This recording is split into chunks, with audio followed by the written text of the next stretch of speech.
trastorno de déficit de atención e hiperactividad. El trastorno de déficit de atención e hiperactividad, conocido como TDAH, es uno de los trastornos más comunes en las niñas y puede continuar hasta la adultez y la adolescencia. Los síntomas incluyen una dificultad para concentrarse y para prestar atención, dificultad para controlar la conducta e hiperactividad, es decir, una actividad excesiva.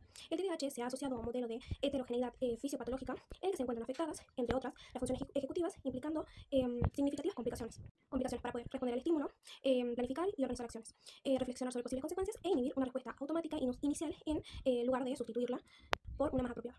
El TDAH abarca hasta un 50% de consultas en psiquiatría infantil y su prevalencia ha estimado de un 2 a un 12% de la población pediátrica. Es de origen multifactorial y en el 70% de los casos puede coexistir con otros trastornos psiquiátricos y neurológicos. El trastorno del déficit de atención e hiperactividad actualmente ha causado mucha curiosidad y son muchos los estudios que se están llevando a cabo a nivel mundial. El síndrome del déficit de atención con hiperactividad es el término por el cual se conoce un síndrome caracterizado por tres síntomas. Tres síntomas centrales de este trastorno como son la inatención, la hiperactividad y la impulsividad. Ahora vamos a hacer un breve recorrido histórico sobre el TDAH. La primera descripción de algo parecido a este trastorno se dio en 1884. Un médico alemán llamado Heinrich Hoffmann escribió un cuento llamado Phil, un niño muy inquieto que no podía quedarse quieto y que se movía todo el tiempo. Aunque este no hablaba directamente de una falta de atención, sí hablaba de un bajo rendimiento, lo que ya mostraba ciertas dificultades para concentrarse y para controlar sus impulsos. Más adelante, en 1902, un pediatra inglés llamado George Steele realizó la primera descripción médica más formal. Él hablaba de niños con conductas impulsivas, agresivas y con poca atención, algo que llamaba niños con defecto de control moral, lo que los consideraba distinto, difícil de manejar, lo que ya muestra desde esa época que se los veía como niños problemáticos. Durante las décadas de 1920 y 1930 se pensó que ese tipo de comportamientos se debían a la encefalitis. Por eso se empezó a hablar del síndrome de lesión cerebral mínima, creyendo que el problema era meramente neurológico. Recién en los años 60 es cuando se descubrió que muchos niños con síntomas similares no tenían ningún daño cerebral, sino más bien era una disfunción en el funcionamiento cerebral. Es a partir de allí que se empezó a utilizar el término disfunción cerebral mínima. En ese momento es cuando se describieron varios síntomas como hiperactividad motora, dificultades de atención, problemas de coordinación, aprendizaje, control de impulsos y además también alteraciones en el estado de ánimo. En 1968, cuando el trastorno se incorporó por primera vez al manual DSM-2, un manual diagnóstico y estadístico de trastornos mentales, con nombre Reacción hiperkinética de la infancia.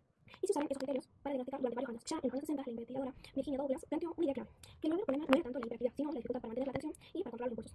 Ella también habló de una falta de autorregulación y también investigó el uso del medicamento metilfenidato para tratar este trastorno. Gracias a su aporte, en 1980 es cuando el DSM-3 cambió el nombre por déficit de atención y sin hiperactividad, incluyendo tanto la falta de atención como la impulsividad. En 1987, con una nueva revisión manual del DSM-3, se volvió a dar importancia a la hiperactividad, considerándola tan importante como la falta de atención. Finalmente, en los años 80 y 90 se hicieron muchos estudios que ayudaron a unificar los criterios diagnósticos. Desde entonces, el TDAH se define según dos manuales principales, el DSM-5 de la Asociación Americana de Psiquiatría y por el CIE-10 de la Organización Mundial de la Salud. Y estos son los sistemas que actualmente se utilizan para diagnosticar el trastorno. El trastorno por déficit de atención e hiperactividad se caracteriza por la presencia persistente, es decir, durante 6 meses, de síntomas de inatención y de hiperactividad e impulsividad, con una intensidad inapropiada para el nivel de desarrollo. En primer lugar, tenemos la falta de atención, la cual presenta características como dificultades para mantener la atención o para seguir instrucciones, errores por descuido, olvido y organización, evita tareas que requieren esfuerzo, un mental sostenido, se distrae fácilmente por estímulos irrelevantes y también puede ser que pierda objetos necesarios para las actividades.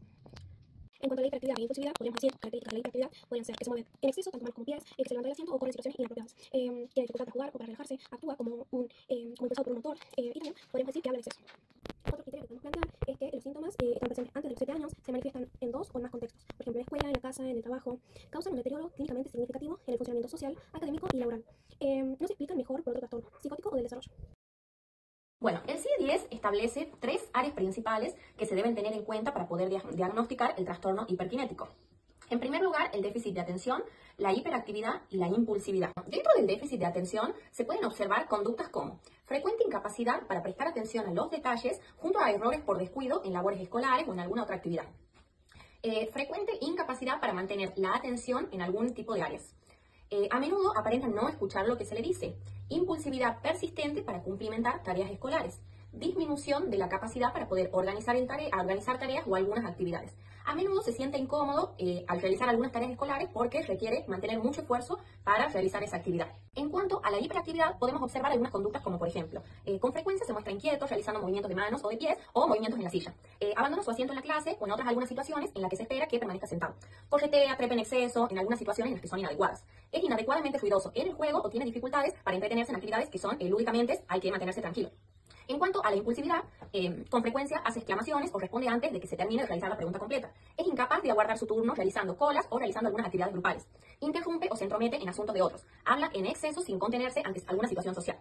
Bueno, el inicio de este trastorno no es posterior a los 7 años. Estos criterios tienen que cumplirse en más de una situación. Todos estos síntomas ocasionan un malestar clínicamente significativo y también manifiestan una alteración no solamente en el área escolar, sino también en el área social y laboral. Bien, en cuanto al diagnóstico diferencial, es importante que se sepa claramente distinguir el trastorno de algún otro diagnóstico, para los cuales hay que tener en claro y poder realizar este diagnóstico diferencial.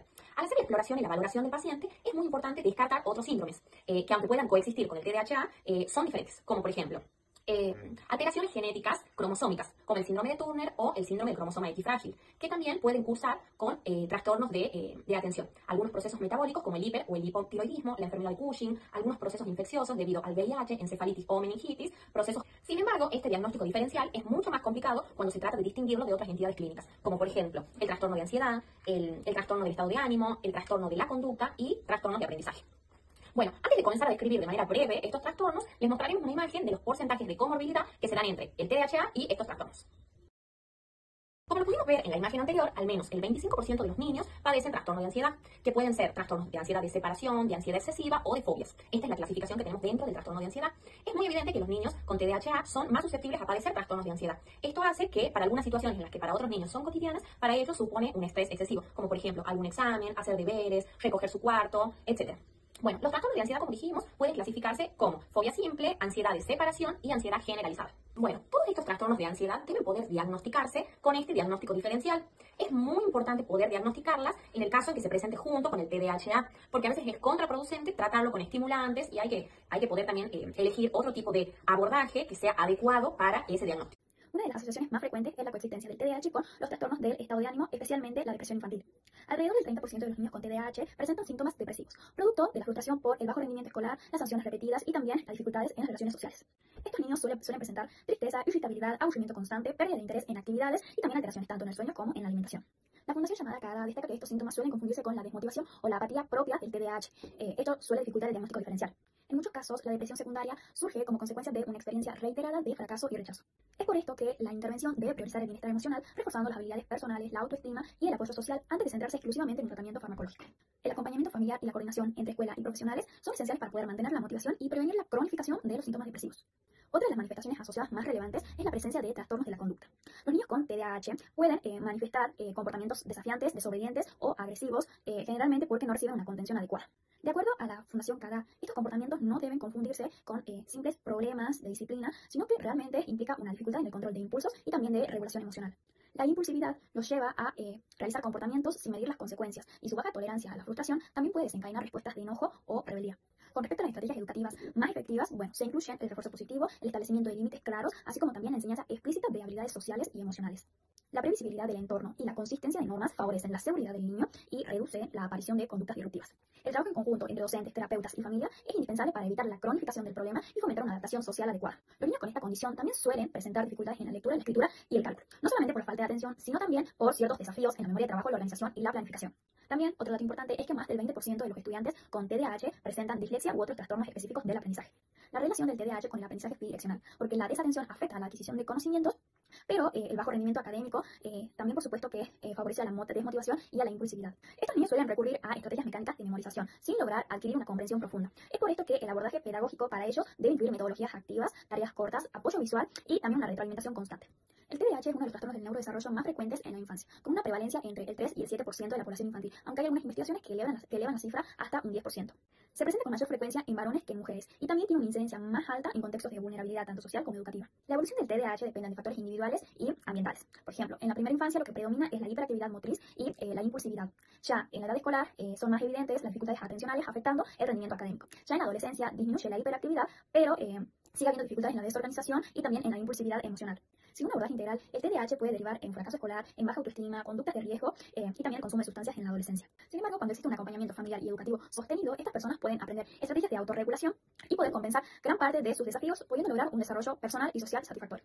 El docente cumple un rol fundamental en la organización del entorno educativo y en la creación de condiciones que faciliten la atención, la autorregulación y la comunicación del alumno con TDAH.